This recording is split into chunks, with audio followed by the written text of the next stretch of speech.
to Pinhole Quilting.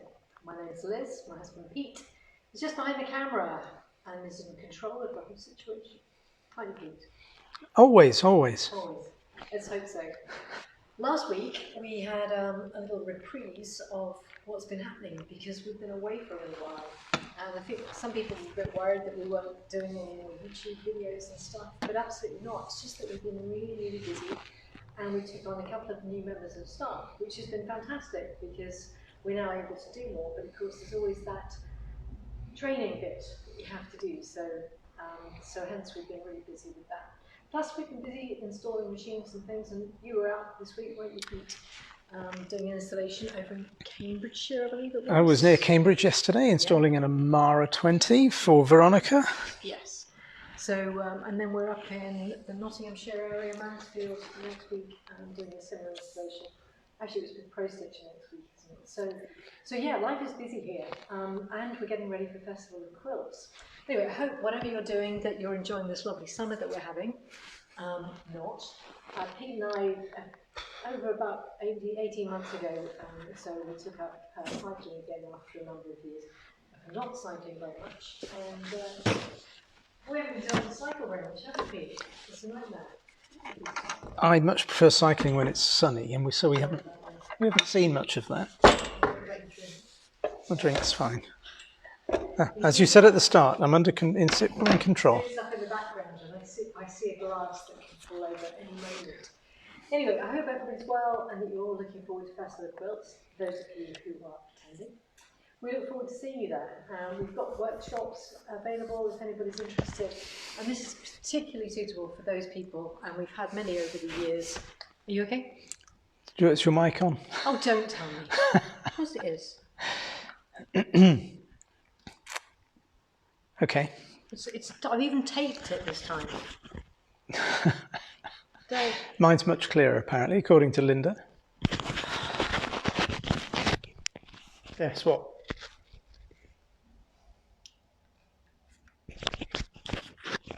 It's all up my jumper and everything. It's all up my jumper. I taped it this week. Everybody. Di thinks it sounds fine, so okay. Let's carry on. I've just got a soft voice. I'll tap the microphone and just see. Hi, Di. Hey. Okay. Oh, the microphone fiasco. I decided this time to get my masking tape out, and I taped every single cable into place. And I checked it, and it's all good. Go on, double check. Any comments, please? I'll let you know when. Okay. Does everybody hear me? So we've got Helen and Jeff. The cloth house is nearly done, apparently. Pete just told me your update that you've got your close and it's been posted on Facebook. It's looking great. I haven't seen it myself. I was busy on the machine, doing some stuff. Okay, it's all sounding fine. Good. There you go. I'm glad to hear that. Fabulous. We don't want any more microphone stuff. Right, let's just talk about a few things that we've got in stock, shall we?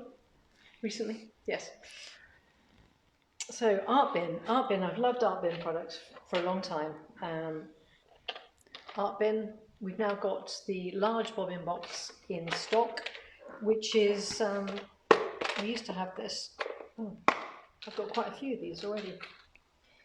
Anyway, it takes the big M-size bobbins. Look, lots of those. 2, 4, 6, 8, 9 times 1, 2, 3, 4, 6. 6, 9, 54. I was always good at my 9 times table, thanks to my dear dad's instruction. One of the first tables I ever learned. So the large bobbin box is priced at £7. Bargain. It's less than the Handy Quilter one, dare I say. The Handy Quilter one is £8 and only takes 30 bobbins. 30 bobbins. This one takes 54. Okay, so Art Bin, bobbin box, and we've been out of stock of these for a little while, but they're back in stock. Love our Art Bin Super Satchel threads. Our thread box here has a handle, very handy for taking to class or wherever you may wish to take it. To your friend's house to do a bit of stitching. And it's got these nice clips on it. It's the kind of plastic that is really good actually. It doesn't shatter too easily. Removable inserts, and you can store, how many threads can you store, Pete? You can store up to 40 of the standard 1,000 meter glide threads in there, but it can be used for any of your standard threads. This one Liz has prepared earlier. This is my Blue Peter one. Okay. This has got all my lovely creative threads in it. So I've got my oracle wool and my rayons, the thick rayons that you can sort of count, do stitching, reverse, all of those things. Look, lots of different things in there. Just keeps them out of the way and nice and tidy. We like a bit of organisation. So that's good, because you can then just carry it around wherever you wish. I'll leave it in there and forget I've put it there. So, bobbin boxes, thread boxes for all our lovely threads. And I'm just going to say, when you come to Festival of Quilts, we'll be sending out emails and stuff, but we are planning on having a very nice selection of threads. In the past you'll have seen our glide thread wall, but just come along. I'm not going to say any more at the moment. Keep you on tenterhooks, because we're going to have a fabulous selection of threads at Festival of Quilts, so come by. Come by and think of it as your paint box. We're going to have some amazing threads. That's pretty exciting. I love anything to do with thread. Absolutely love it. Talking of thread, we are going to do a live demo. We're going to do a live demo because a couple of times this week it's been lovely to talk to a couple of our customers who've recently had Pro-Stitcher Lite. And Pro-Stitcher Lite is one of the programs and one of the systems that we set up, and it can all be done by a customer, fine. Except sometimes you get stuck. So I thought I'd just go through with you what I did with Katie, who's recently started with us. Now, Katie's got some great experience, stitching experience. She's come from the teaching profession. And so she's very good at maths, because she was a maths teacher. Anyway, Katie, for the first time, did a quilt. Should we just go and have a look at her quilt? That's the point for Pete to come back to the camera. And here we go. This lovely piece of fabric. Just a piece of fabric, it's brushed cotton, it's absolutely beautifully soft, be gorgeous for a baby. So this was in my mum's fabric stash. I don't know which grandchild she had in mind, but the youngest one is now 12, and it's probably one that was bought for one of the ones who's now 30. You know how it is, you buy these things and it just gets folded, put away. So I thought this is a perfect use for it. We've teamed it up with a nice yellow backing fabric, and we've used yellow thread on the top, and we've used the deco bob in the same, pretty much the same shade of yellow in the bobbin. Now, Katie chose a balloon design on this, and if we look at the back, maybe you can have a look at the back there. If I just lift it up and see it. I've done it so it's loose. Here we go. You'll see it's upside down, you can see it. You see? In fact, if I do it like that, can you see that any better? Yeah, that's better. It's upside down balloons. It's the right way up, of course. It's a nice design for that fabric, yes. And it's, so the nice thing about this was doing it on Pro-Stitcher Lite, setting it up, adjusting the rows to suit the scale of the project, setting it up so that we've got all the odds stacked in our favour. So by that I mean we're using the same colour thread, top and bottom. Yes, the weights are different, that's fine, that's completely normal. We've got 40 weight glide on the top, and we've got 80 weight deco bob pre-wounds in the bobbin. Pre-wounds, you don't have to use pre-wounds. We could have used glide in the bobbin, but actually Katie didn't finish one bobbin. She used a single bobbin, and in fact, I think this is what's left on it. Okay, that's really interesting to know, because it's a question that customers often ask. Okay, so that has used, well, maybe 80%? 80%, yeah, I'd say about 80%. And that's to do a quilt that is... Oh yeah, this is 57 by 44. Okay. And it's not massively densely quilted, but it's fairly densely quilted. It's not completely open. So that's, hopefully that's useful. That's one of the advantages of using the 80 weight bobbin thread. It is. If I'd wound that on a regular aluminum bobbins, however you want to say it, for this quilt, I'd have probably got through at least into the second one with Glide 40. Okay, so there we go. That's what Katie did. That's the name of the book, isn't it? Yes, it is. I don't remember reading that one. Anyway, we're going to also go through on Monday when Katie's back in. We're going to go through using the square foot, and we're going to do the binding, the top side of the binding, using the square foot. So she's going to cut some binding strips. She's going to join those using one of our new domestic machines that we're now selling, and we're going to put it on using the long arm. So this is Katie's first ever go with Pro-Stitcher. It is, yeah. So exactly. You gave her some tuition, and then she's basically got on with it. That's right. I mean, really quite minimal, because I mean, all we did was we went through rows, the first half row, then the second row, which is a full row. So the first half row, it's always good to have a pantograph or an edge spaces line that goes off all sides of the quilt. Then it makes it look like it's flowing just off. And then the next row, effectively the third row, was the second complete row. We did what's called drag and drop. So drag and drop is how we move down the quilt. So I showed her how to do that, the first one, and then she did all the rest until we got to the end. And at the end, what we wanted to do, because we put in 60, but it's actually 57, we needed to crop away the final part of the design on the screen. And she needed to take out the pins that held the quilt top onto the backing, onto the front lever, and she needed to put those onto the backing fabric by basting it in place. So she did this line here. So she basted it, took out 4 or 5 pins, basted, stopped, took out 4 or 5 pins, basted, stopped, 4 or 5 pins, basted, stopped, all the way along. Once she'd done that, we then did the final section by cropping away what we didn't need, created a new area to do that, and then removed that area from the bottom of the quilt. So this is something, if people have got Pro-Stitcher Lite, and this isn't a beginner's thing, but just to say, we do have some customers who quilt for others that put in a number to create their edge to edge. There are a few different ways of doing it, but this is one way. You just put in 80. You know it's less than 80, and then when you get to the point that you're ready to do the final section, you just baste that in place, and the rest take away what you don't need. So that's definitely a good way of doing it.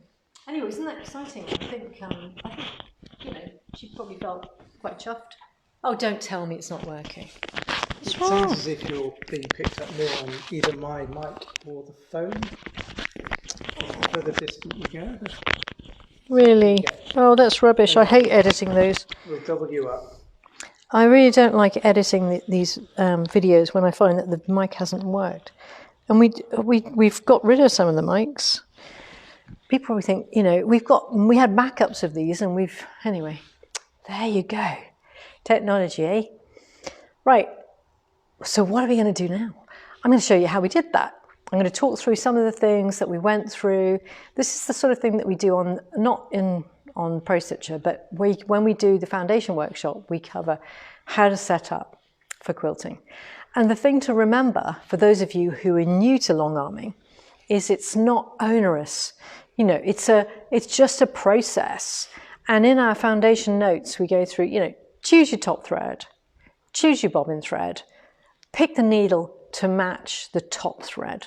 Okay, so we've got a 16 needle that we need for a glide thread, and I've picked up some Wonderfill. So let's have a look at it on this quilt here, which I will set up and show you how to do it. I might need a chalk pencil actually, Pete, because I just want to mark a couple of things on here. Would you be able to get me one in a moment? Yep. Can everybody hear me now? Nobody's saying, Liz has gone faint. No, it's much better. Oh, well. So we've got a big screen at the back, so that when I show stuff on the screen, Pete will actually focus on the big screen, so you can see that.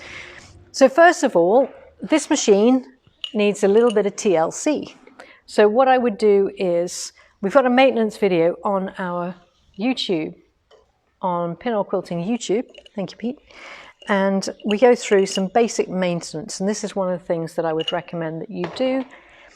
Some people do it when they've finished their previous quilt. That's a nice way of doing it, isn't it? You know, that's a bit like me when I was doing the diving. You clean off all your gear at the end of your dive so that the next time it's all dry and ready to go.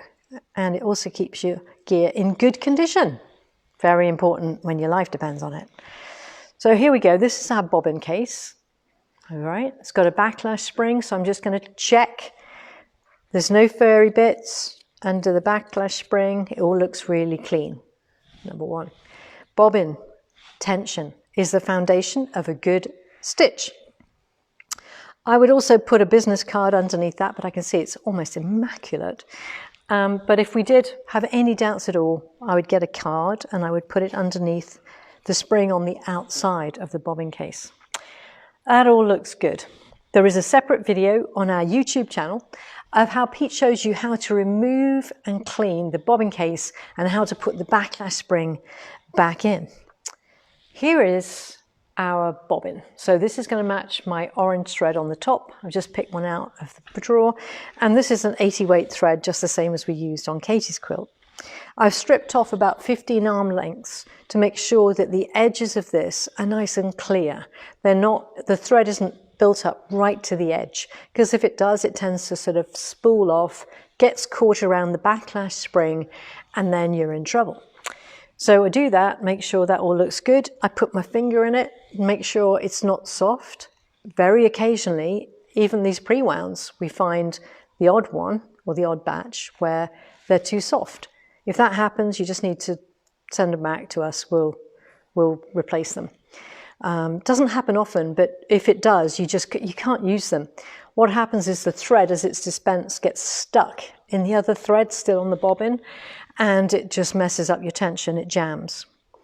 When we put the bobbin into the bobbin case, we make sure that the thread is coming off clockwise. And when I say that, I'm holding the bobbin case with the open side of my left hand pointing upwards. And then I hold the bobbin case with the little slot that's at an angle at the 12 o'clock position. And I put my bobbin in the bobbin case and then just pull on the thread, because then it'll just pop into that little slot. And then I put it underneath the little spring on the outside. Then I do my drop test. Now, in order to do a drop test, this is a little tight. Look at that. That's too tight. It's too tight. Shouldn't have to do that. So we have screwdriver, comes with your machine.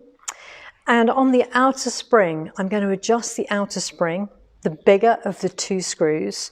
And I'm going to do lefty-loosey to reduce the tension. And I've just changed that by 5 minutes of a clock face. That was just a guess. I can bring up the bobbin case to an upright position, then I take my hand away. It follows very quickly. I might just tighten that by a minute, and then I'll try it again. I'm just going to do 1 more minute. It's a little quick. Probably did it a bit too much. This is probably somewhere between those two, I would say, is the perfect amount. Just do that again. There we go. It's fun. It's flowing smoothly now. I can feel tension. It's not so loose that I would have no tension on the top, because this is a tug of war, really. Tug of war between the top and the bottom. And by setting the bobbin tension first, we're going, right, that is fixed. Now let's adjust the top tension. And we've got this meeting in the middle. And only by adjusting the top tension, light, looser or tighter, can we get the right amount of thread tension on the bobbin case. Okay. I need to clean out. Am I okay, Pete? Should I just keep going with my monologue? Okay. I'm going to clean out with the brush in the bobbin case area. Now, we do actually send, in the UK, we send all our customers a nice little light, don't we? We have a nice little handy quilter light, a little purple light. And we send you that so that you can see. But if you've got an Amara, you will have a light in your bobbin area, or if you've got an Infinity.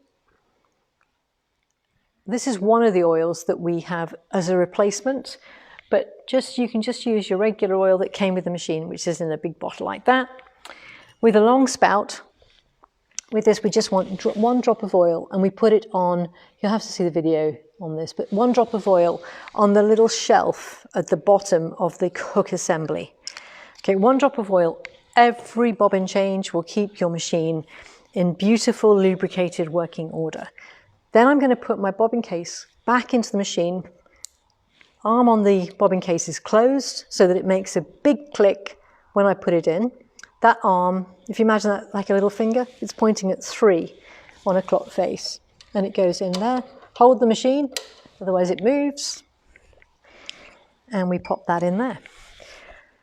Threading up, I'll just explain, but basically it just goes up to the top there. This is all on different videos. I've put it through 2 of the pre-tensioners. Some people put it through 3.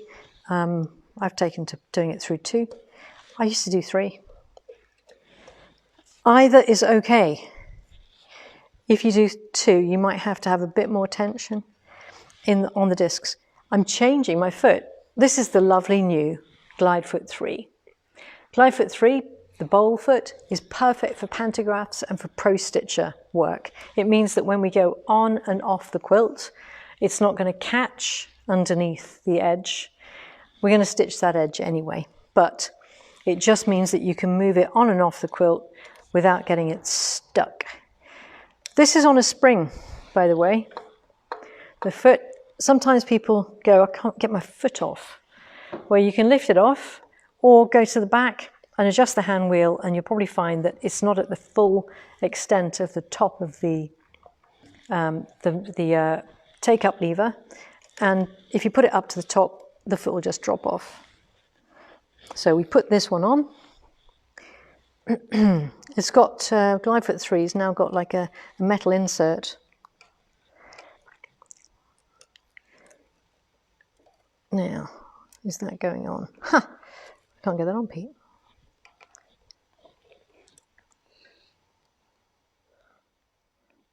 It's very snug. Some of them are a bit snug. We'll try another. Yeah. I'll go and get one. Okay. Oh, that's all right. I think I just couldn't get it off again. Let me see. I'll have another go.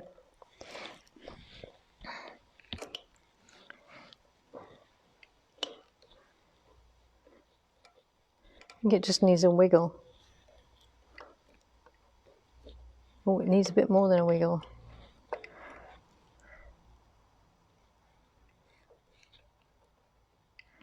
I did read that some of the Moxie XLs were quite tight. Yeah, if you've got another one.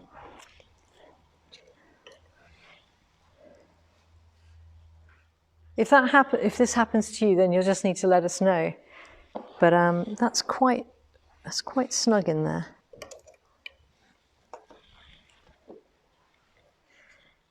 So Pete's just gone to get another one. Thank you. It's the one there. And they still have a problem. Oh. Sometimes it's the stem. Oh. Houston.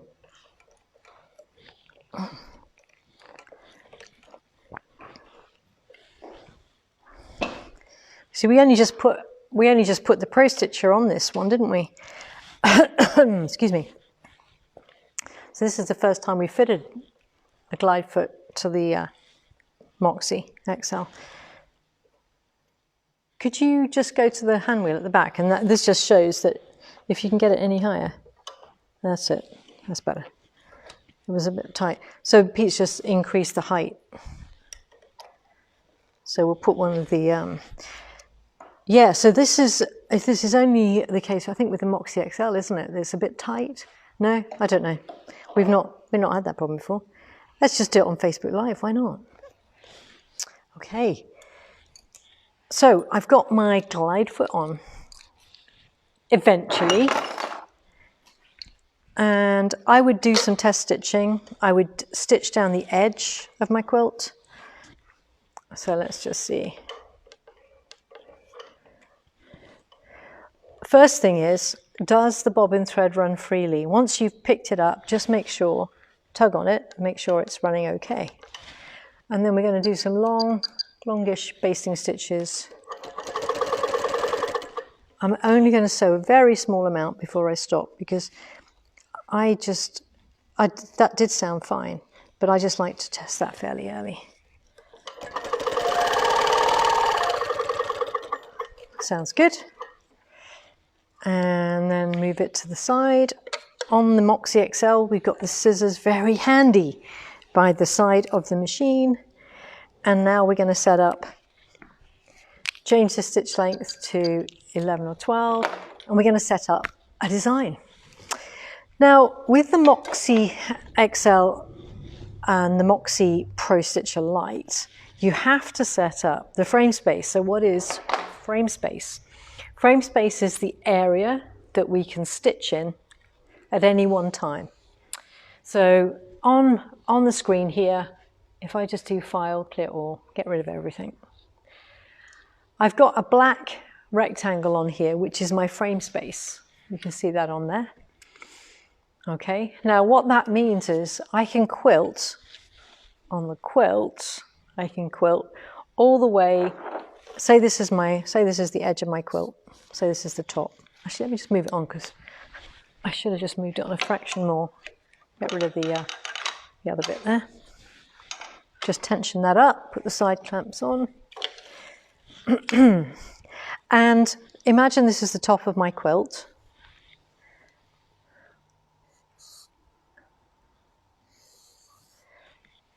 You can watch videos of how to baste your quilt in place, but imagine you've done that. So that's the top of my quilt. I have to move that back again. I've gone too far.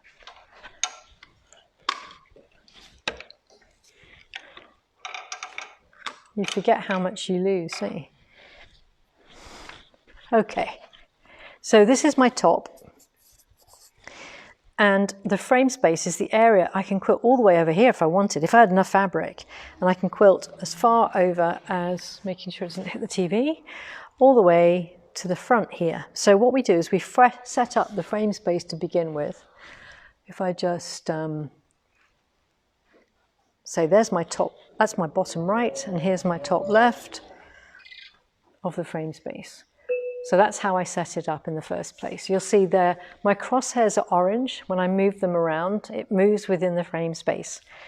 Then I set up the area of my actual quilt. So here's the top left of my quilt. You can see the crosshairs now within the frame space. And I go into area and hit to corner.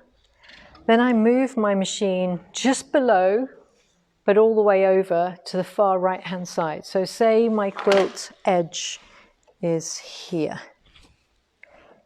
So it's about there. So this is, I'm going to do it off into the backing and the wadding. And I'm going to come all the way forward. I don't have to do this all the way forward. I can just go as far as there. Now I've got a pink box on the screen. I need to put in the height. So say we've got 60. And if I look at the frame space, it shows that. But if I look at the whole quilt, you can see the black rectangle and the pink area of my quilt. So the pink area is the size of your quilt. It is. So then I need to find a lovely design.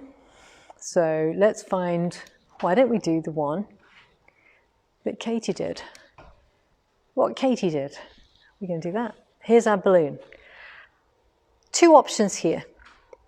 If I want to be able to do 2 rows of this balloon, I could, if I zoom in, of that balloon, I could adjust the balloon size now to make sure I can fit 2 rows in. It comes in as a 6 by 5.54. You can't quite see because it's just off the screen that you're looking at there. But it's 6 inches high by 5.54. This is an 18-inch throat space machine. So therefore I have 14 inches of throat space that I can play with. So I can't have anything more than, say, 14 inches divided by 2 rows would be no more than 7 inches. So what I'm actually going to do is I'm going to reduce the the height of that a little bit to 5.5 to begin with. So I'm going to modify and resize my design and just change it to 5.5 to begin with. And then I'm going to baseline, and I'd save that design if I wanted to use it again. Actually, let me just do undo. modify, resize, because what I should have done is locked it. So undo, undo, undo. So what I didn't do is I didn't press the lock. So if I lock it, it means that when I change it, it changes proportionately. So it's now 5.5. Baseline that. In Pro-Stitcher, we got this fantastic facility to use repeats. This is where we set up our continuous line design. I wonder if I can reduce the size of this a bit so that you can see it. So that's a bit better, isn't it? Mm-hmm. There's a button down here on the right-hand side, which I'm going to press, which is fill. And it does the best it can to fill that design into my area. I now increase the number of repeats in the horizontal and the vertical. And that means that I've now got 9 across by vertically 12 up. But I want to do it so that these balloons bed into each other. At the moment, they're far too regular. So I'm going to go to, on the top, what's called wrap, and I'm going to offset every other row. And that means that if I zoom in, you'll see those little balloons now are offset. And then I can reduce the gap in basic. On the vertical, I can reduce the gap so that they're a bit more bedded in. Now when we look at our frame space, we can see that we can do 2 rows, because here's the first row and here's the next complete row. I want to do another vertical repeat, because if I zoom in again, you'll see it now has a bit at the top. So I can do 1.5 rows to begin with, but then after that, I'll be able to do 2 rows at a time. I do what's called baseline, and baseline basically freezes the design, and it means that I can crop away everything beyond the pink box that I don't need. So I'm going to go to modify, and I'm going to go to crop outside. There's this fabulous button called edges within crop, and you see all the green and red stop starts. If I zoom in here, you'll see them. If I hit edges, it makes a straight line and stitches those out. So instead of lots of stop starts, I've got a straight line. And that's it. That's me done. I would do file, I'd save the selected design into, I'll save it in my Pro-Stitcher patterns. I'd create a different folder normally, but just for now, I'm going to go to Pro-Stitcher, and I will just check one thing.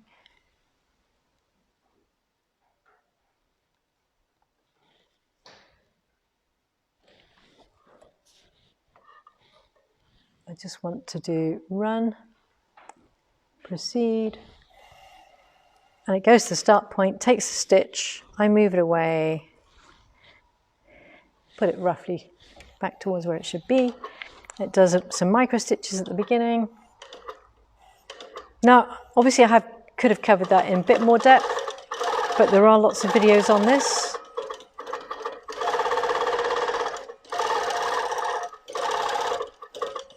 And here's my little balloon.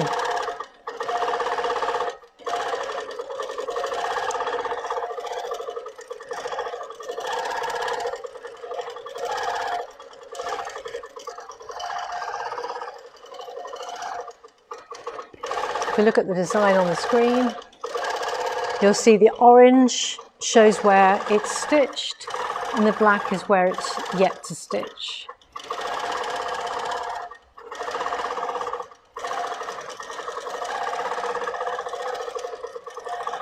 And there we go. I can pause at any time if I need to go and get my cup of tea or my drink.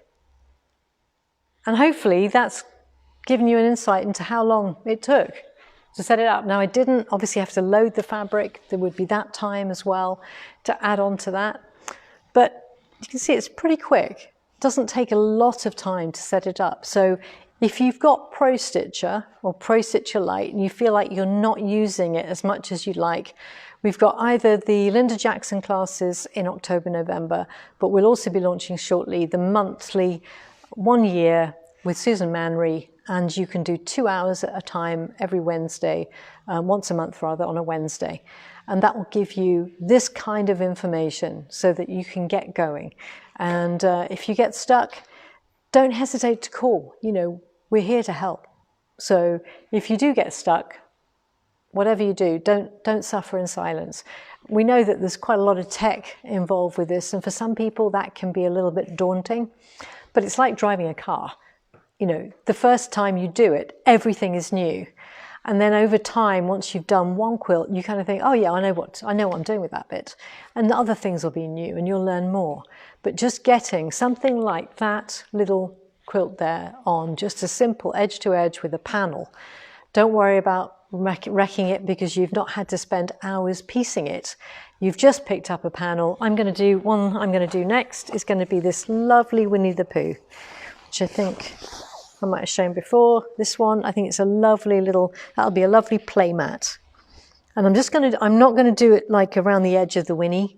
I'm probably going to do it so just it's an all over design, just so it holds it well together. It can be thrown in the washing machine on a regular basis with some nice thick wadding. There we go. I hope that that's helped some of you who've had Pro-Stitcher Lite recently. We've got lots of people out there that've got Moxies and Moxie XLs with Pro-Stitcher Lite, or maybe who are thinking about going to Pro-Stitcher Lite and you think, well, you know, would I be able to handle it? Absolutely, absolutely. It's not that difficult. It's very WYSIWYG. I've been speaking for ages. I haven't stopped. Pete, say something. I've got no microphone. Pete's got no microphone. He can't speak. Poor man's been silenced. He's been silenced. Somehow I've managed to do it again. Well, Pete, if you could say something, what would you say? He's just mouthing at me now.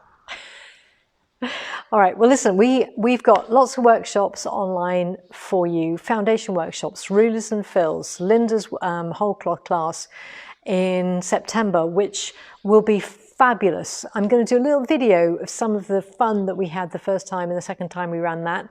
This is the third time we'll have run it. It's a great opportunity to learn from one of the most amazing whole cloth quilters that worldwide has won competitions with her incredible quilts.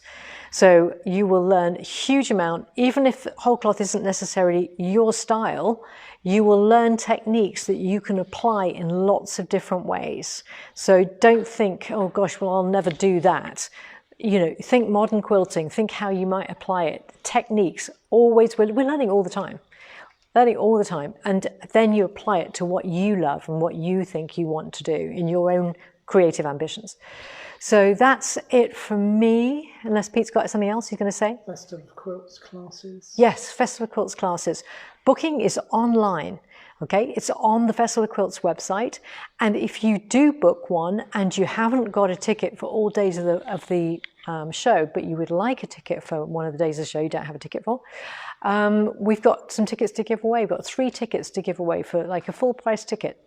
So if you book our workshop, quote the Festival of Quilts workshop booking reference and let us know. Okay? Not for existing customers. Not for existing customers. This is for new customers. The classes they're for people who have thought, do I want a long arm? What does it involve? How do I load a quilt? What are the feet available? You know, tell me more about it. More than we can do at a show without sort of spending a huge amount of time with one person. That's the benefit of the class. Benefit of coming to Festival of Quilts. We've got some Amaras and we'll have a Moxie XL in the classroom. Carol says she's done 12 charity quilts this week using her Pro-Stitcher Lite with her Moxie XL. Go, Carol! Do you see the productivity that you get from this? And it's fun to do. Honestly, it's so much fun. Once you relax and you know what you're doing, it is really fun to do. It's not a stressful experience and it is quick. It's really quick.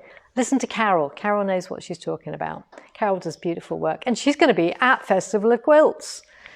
So come and see the lovely Carol and us from at Festival of Quilts. Stand C56, Pinhole Quilting in Hall 9 by the Prosecco Bar. There you go. You need no other reason to come. Just sit at the Prosecco Bar and wave at us, okay? If throughout the show we see people waving at us, I know that I've done my job. That's it. I'm going to keep on quilting. So I'll catch you later. All right. So happy quilting.